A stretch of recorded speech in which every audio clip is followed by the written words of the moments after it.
Atualmente, os cursos de engenharia no Brasil são bastante comentados pelos diversos meios midiáticos.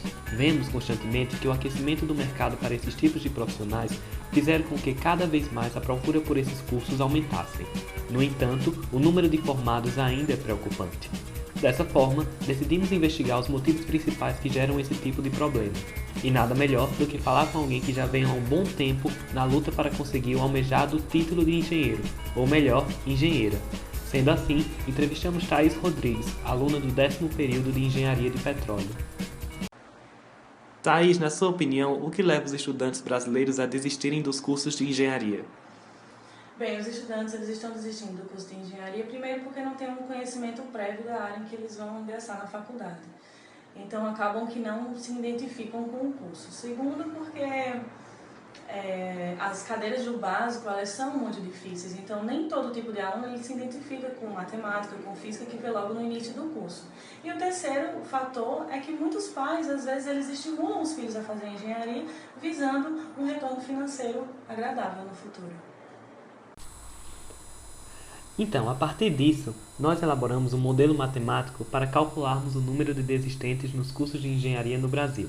O modelo matemático ele pode ser descrito da seguinte maneira: ND, que corresponde ao número de desistentes, é igual a NA, que é o número de alunos que desconhecem a área, mais NB ao quadrado, NB sendo o número de alunos que têm dificuldade nas disciplinas básicas, mais PP, que é o número de pais que obrigam os filhos a cursarem engenharia.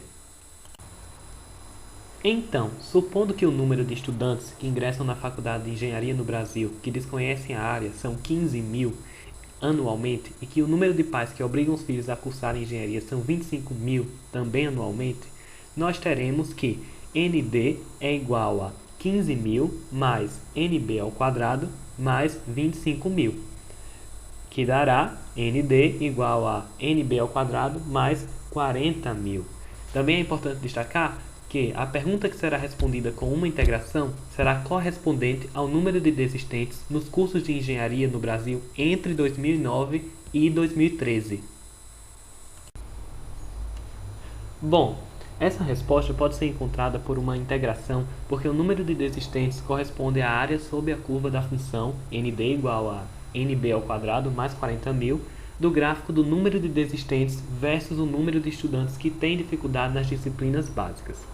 Bom, a partir disso, nós aplicaremos primeiramente a regra do trapézio simples com um intervalo que é definido da seguinte maneira: I será igual à altura desse trapézio, que no caso corresponde a 4, que é a diferença entre 2013 e 2009, dividido por 2, multiplicado pelo f de x0, no caso x0 corresponde a 2009, mais f de x1 nesse caso corresponde a 2013. E a partir disso obtém-se o valor que é aí apresentado para vocês na tela. Então, nós também podemos aplicar a regra do trapézio composto. E nesse caso aqui eu vou aplicá-la com 4 intervalos.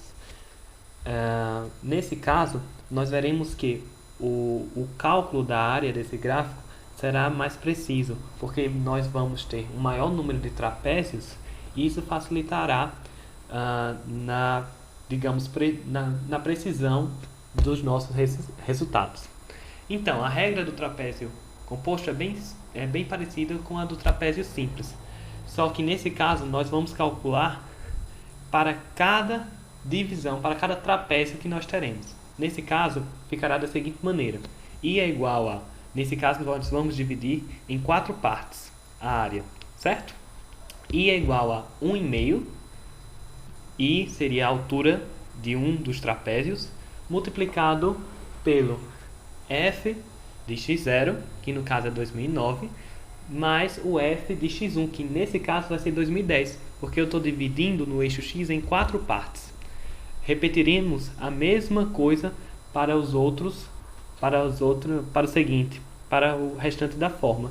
E a partir daí nós vamos obter o valor que também está sendo aí apresentado para vocês na tela.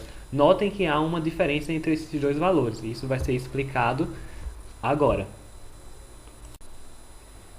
Então, essa diferença entre os dois valores quando nós aplicamos a regra do trapézio simples com um intervalo e quando nós aplicamos a regra do trapézio composto com 4 intervalos está relacionada ao cálculo dos erros.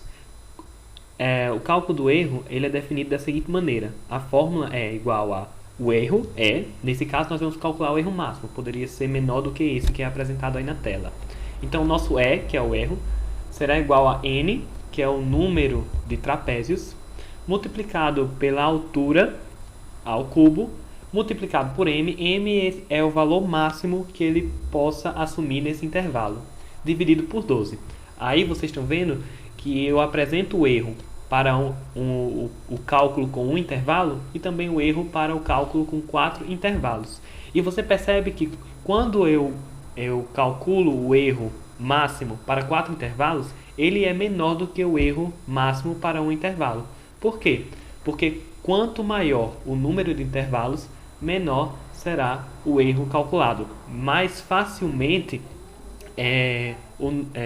o valor virá a convergir. Bem, pessoal, e é isso. O objetivo principal desse trabalho é mostrar a vocês como funciona a integração a partir dos métodos dos trapézios simples e compostos. Muito obrigado!